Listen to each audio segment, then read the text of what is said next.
pénible, hein? C'est pénible. Parce que quand Audrey Vicente, cette grande Audrey Vicente me reçoit à Lille, mes frangins, j'étais à l'aise aux petits oignons. J'étais à l'aise aux petits oignons. C'est vrai que je suis parti à Lille. Maman Coco, bon, elle boudait un peu avec sa carte bleue, je suis parti les mains. Bon, juste mon billet, mais ils m'ont reçu à l'aéroport comme un chef.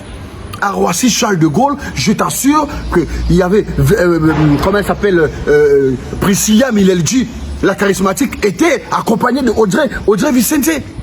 Audrey Vicente. Sans oublier Yann Lecomte, le milliardaire, mon Dieu, luxembourgeois. Lui aussi, il était là. On a fait un resto, on s'est fait un resto, et après ils m'ont donné quoi, je vais me souvenir son mot, 3500 € comme argent de poche. Ils m'ont dit tu peux pas venir comme ça sur ton anniversaire, écoute on te donne 3500 € comme argent de poche. Et après ils ont ajouté 1500 €, si mes calculs sont bons, ça fait 5000. Si mes calculs sont bons, ça fait 5000 € que j'ai dépensé en 3 jours.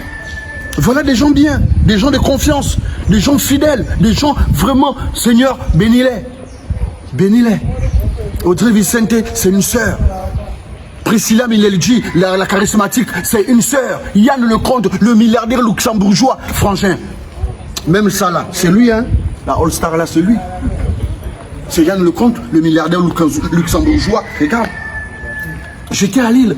Bon, maintenant, quand je décide aussi de les renvoyer l'ascenseur, quand je décide, autant pour moi, de leur renvoyer l'ascenseur, ils disent, oh non, nous on est occupés, de toute façon, on te fera signe. J'ai gardé mon silence.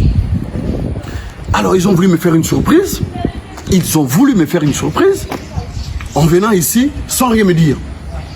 Alors, tu vois, ce qui me fait un peu mal, c'est que vraiment, non, c'est vraiment décevant. On est encore loin en arrière. On est encore vraiment loin en arrière. Ils sont arrivés à l'aéroport. Bon, je ne parle pas de l'aéroport. Bon, on sait tous que c'est un petit cube. Ça n'a rien à voir à Charlie, à Orly, Charles de Gaulle ou quoi qu'on Roissy. Non, ça n'a rien à voir. Mais ce qui m'a beaucoup bouleversé, c'est ce qui s'est passé avec nos transports en commun.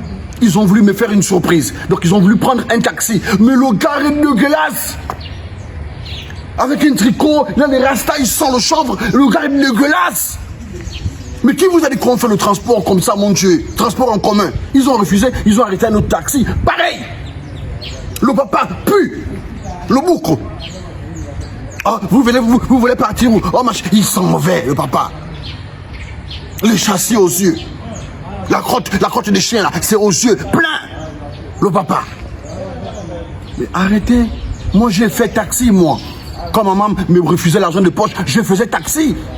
Avec l'un de ces taxis qui traînait, je faisais taxi. Mais j'étais un taximan de swag. Là, il y a un direct. Je n'étais pas n'importe qui. Je faisais le taxi très propre, bien habillé, bien parfumé. Mais ça devient maintenant ta maison, ça devient ton bureau, mon Dieu. Qui vous a dit qu'on est dégueulasse? Le papa arrive, les aisselles remplies, vraiment, comme si, mon frère, comme si c'était la pâte d'arachide, dans les aisselles, dégueulasse.